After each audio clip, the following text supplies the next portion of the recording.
Hello and welcome to this episode of TGIG TV Reviews with me, GreyHunter.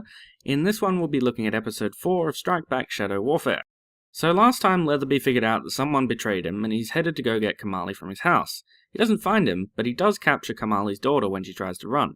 Needless to say, she's not his biggest fan. Kamali goes to Section 20 and demands that they help him. Scott and Stonebridge understandably want to. He might have started off as the foe, but he's on their team now, and besides anything else, there's a kid involved.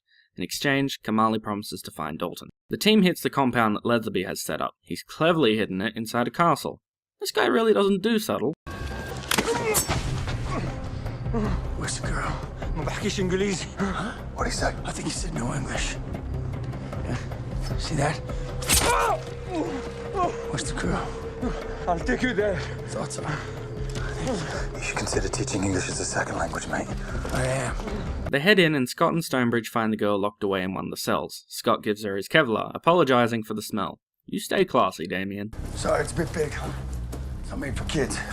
Usually fat Americans. Leatherby has a bit of a lover's tiff with his boyfriend and steps out for some air. The team try to capture him, but unluckily they're noticed. They do manage to get away, but Leatherby turns out to have some rather powerful friends in Hezbollah. Hello? Commander, I need a favor. Driving through the city on the way back to the compound, they get stuck in a Hezbollah-controlled district and fight their way up a building. It would also appear that that fall and the wacky chemicals have done something to old Mikey. He's seeing a bit double. Back at the compound, Locke and Co. saddle up to get his lads out of there. No man left behind and all that. Leatherby? Who is this? This is Philip Locke. The Philip Locke I've heard so much about. I always thought you were an overrated little fucking dwarf myself. Yeah, possibly. But I wasn't the one captured by Saddam's weekend warriors, was I? They fight their way to the roof and capture Braveheart's boyfriend, parleying with Leatherby for a free pass out of the area. Leatherby initially agrees, but something snaps. Maybe he's twigged that his boyfriend was the traitor? At any rate, they both end up dead and Scott pockets something from Leatherby. What the fuck you got there? Dalton, meanwhile, has been aggressively negotiating with Sophia and finally gets something from her. She's indeed the minister's daughter, but she also happens to be al-Zahari's wife. Well now, that changes things. Kamali finds Dalton and they team up grudgingly, Dalton allowing him to talk to Sophia. He pretends to still be a friend of al-Zahari and lets Sophia escape, and they tail her to the address Locke and the lads have got. A strange woman kills Sophia, taking a memory card from her watch, and Dalton rushes inside in pursuit, only to be shot by the same woman. Dalton never muted her comms though, and it seems that this woman is Mairead McKenna, according to Locke, from the IRA. Kamali gets shot too, but not fatally. Dalton, however, is dead. They take her back to the compound, and Locke, while collecting her things, makes a discovery. Turns out that Rachel Dalton, hard ass and Ice Queen extraordinaire, had a son.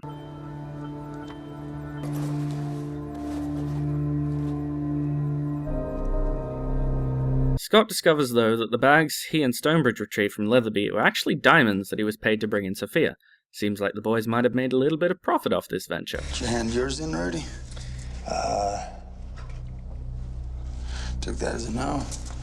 Nice work, Sergeant Stonebridge. Yeah, well, if I did, they might start asking questions like, were there any others? Right, so you just didn't hand him in to protect me? Yeah, I'm protecting me and my mate. Meanwhile, back in the hotel, the hitman, the father of the Russian who the boys shot in Colombia, is waiting for them. Revenge, it seems, is out to get them. Luckily, a phone call about an update for their mission saves them.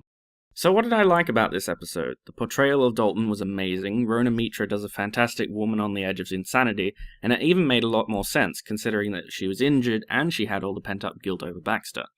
Leatherby as well, for his short tenure on the show, was probably the most convincing villain thus far. He's been a lot better than Lateef, Collinson and Knox from the previous seasons, and he was a lot more interesting. He was a British agent gone rogue because he felt betrayed, which was a motivation that was rather different from the others.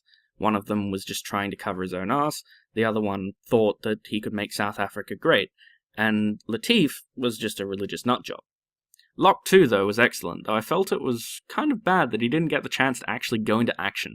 I get the feeling they're saving that just to, tease us, but it would have been so good for him to go in with Scott and Stonebridge. There's still another 6 eps though, so here's hoping.